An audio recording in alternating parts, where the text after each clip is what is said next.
Ayurvedic food supplement and medicine.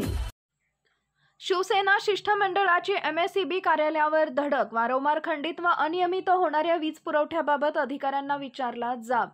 Pen तालुक्यासह रायगड जिल्हा व एकंदरीतच संपूर्ण कोकण विभागाला दरवर्षी मुसळधार पाऊस व वादळी वाऱ्याचा सामना करावा लागतो। अशा परिस्थितीत ओव्हरहेड वीज तारा तुटून पडण्याच्या आणि विजेचे खांब कोलमडून पडणे, वीज झाडे वीज तारांवर पडून वीज खंडित होणे तसेच उघड्या वीज वाहिन्या नागरिकांच्या जीवाला धोका निर्माण करत आहेत। वारंवार वीज पुरवठा खंडित होणे, अपघात घडणे, शॉर्ट सर्किट होणे, यातून होणारी आर्थिक व सामाजिक हानी हे सगळे प्रकार जनतेच्या सहनशक्तीच्या सीमेला गेले आहेत। यावर योग्य हालचाली व्हाव्यात यासाठी शिवसेना ठाकरे गटाच्या शिष्टमंडळानं अधिकाऱ्यांची भेट घेऊन चांगलाच जाब विचारला। तसेच जीर्ण झालेले पोल बदलून त्या ठिकाणी नवीन पोलची उभारणी करणे, अस्तित्वात असलेल्या पुलावरील फॅब्रिकेशनची दुरुस्ती आजपर्यंत झालेली नसून या पोलवर चढून फॅब्रिकेशनची दुरुस्ती करतेवेळी आपल्या महावितरण मधील कर्मचाऱ्यांचे अनेक वेळा अपघात झालेले आहेत। याची पुनरावृत्ती होऊ नये यासाठी फॅब्रिकेशन दुरुस्तीचं काम त्वरित हाती घेण्यात यावे। विद्युत पुरवठा करणाऱ्या तारा या अत्यंत खराब झालेल्या आहेत, त्यामुळे सर्वे करून खराब झालेल्या तारा काढून नवीन तारा टाकाव्यात। पेण तालुक्यामध्ये ज्या ठिकाणी महावितरणचे कार्यालय आहे त्या ठिकाणी अहोरात्र विद्युत ग्राहकांच्या तक्रारी घेण्यासाठी व तक्रारीचं निवारण करण्यासाठी कायमस्वरूपी कर्मचाऱ्यांची आवश्यकता आहे। महावितरण मार्फत वीज ग्राहकांना मिळणारे नवीन विद्युत कनेक्शन हे कमीत कमी खर्चाने मिळालं पाहिजे। तसेच वीज ग्राहकांचे जळालेले मीटर किंवा बंद पडलेले मीटर हे आपल्या खात्यामार्फत कोणतीही आकारणी न लावता बदलून मिळालं पाहिजे। आपल्या खात्यामार्फत ग्राहकांना 800 ते 850 रुपये भरून विद्युत मीटर मिळण्याची सुविधा असताना आपले कर्मचारी ग्राहकांना बाहेरून मीटर घेण्याची सक्ती का करतात याची चौकशी होणं गरजेचं आहे, अशी मागणी शिवसेनेच्या कार्यकर्त्यांनी केली आहे। जर येत्या 10 दिवसात याची पूर्तता नाही झाली तर आम्हाला आंदोलनात्मक भूमिका घ्यावी लागेल असं सांगण्यात आलं आहे। यावेळी शिवसेनेचे पेण पनवेल कर्जत संपर्क प्रमुख प्रसाद भोईर, समन्वयक नरेश गावंड, माजी सभापती संजय भोईर, पेण तालुका प्रमुख समीर म्हात्रे, घनश्याम कुथे, महिला आघाडीच्या दीपश्री पोटफोडे, युवा सेनेचे सुधीर ढाणे, चेतन मोकल, भगवान पाटील, राजू पाटील, वसंत म्हात्रे, दर्शना जवके, महानंदा तांडेल, मेघना चव्हाण, सुरेखा तांडेल, लवेंद्र मोकल, शिवाजी म्हात्रे, चंद्रहास म्हात्रे, विनोद म्हात्रे यांच्यासह शिवसैनिक मोठ्या संख्येने उपस्थित होते। कोकणामध्ये पावसाळ्यामध्ये मुसळधार पाऊस व वादळी वाऱ्यांमुळे नेहमीच वीज तारा तुटून पडणं, झाडं पडणं किंवा लाईटचे जे पोल आहेत ते उखडून पडणं याच्यामुळे नेहमीच वीज खंडित होत असतं आणि त्याचा फार मोठा तोटा आणि त्याचा त्रास हा सर्वसामान्य नागरिकांना, लहान मुलांना, वरिष्ठ नागरिकांना नेहमीच होत असतो।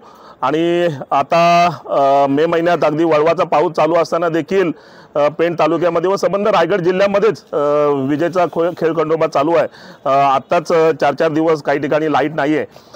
या सगळ्याची दखल घेऊन सर्वसामान्यांमध्ये जो प्रक्षोभ आहे, सर्वसामान्यांमध्ये या वीज वितरण विभागाबद्दल जी नाराजी आहे ती प्रकट करण्यासाठी आज शिवसेना उद्धव बाळासाहेब ठाकरे पक्षाच्या वतीने आम्ही सर्व पदाधिकारी इथे जमलो होतो।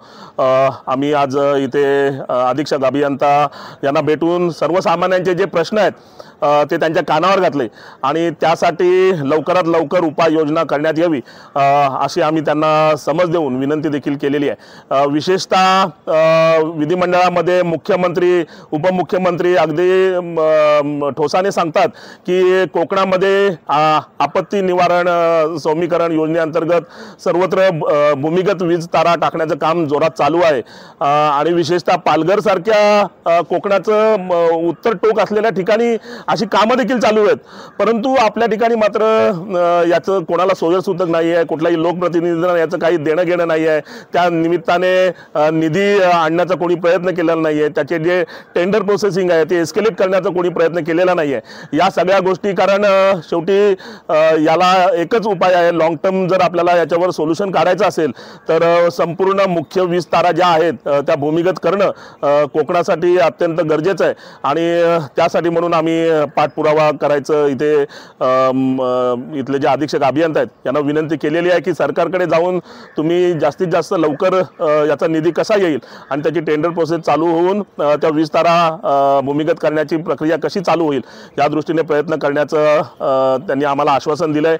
त्यासोबतच जे सर्वसामान्य व्यावसायिक आहेत, ज्यांचे छोटे मोठे व्यवसाय आहेत की या विजेमुळे त्यांचं फार मोठं नुकसान होतं, अशा लोकांचं त्या वीज वितरण कंपनीकडून जे कॉम्पेन्सेशन आहे, त्यांची जी नुकसान भरपाई आहे त्याबाबतची देखील आम्ही वीज वितरण मंडळाला विनंती केलेली आहे आणि त्या संदर्भात देखील सहानुभूतीपूर्वक विचार करण्याचं त्यांनी मान्य केलेलं आहे. त्या संदर्भात ज्या काही शासनाची धोरणं आहेत ते देखील त्या अंतर्गत अशा ज्यांचं नुकसान झालेलं आहे त्यांना भरपाई निश्चित दिली जाईल अशी देखील ग्वाही त्यांनी दिलेली आहे.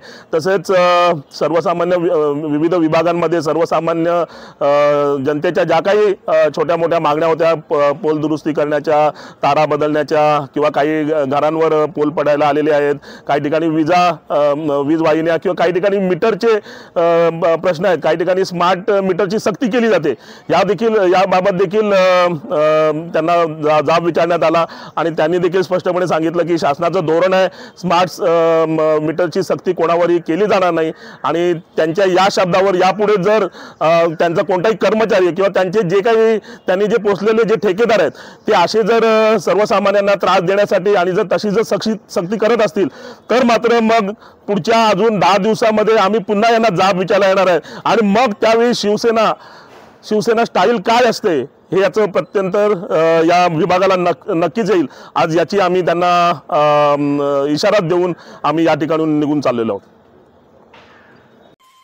सनेज केओर Sanjeevani centre building, name plot number F3 near Gokhale school, sector number 12, shop number 12, mobile number 88 28 38 80 04 आणि 80 87 02 10 04.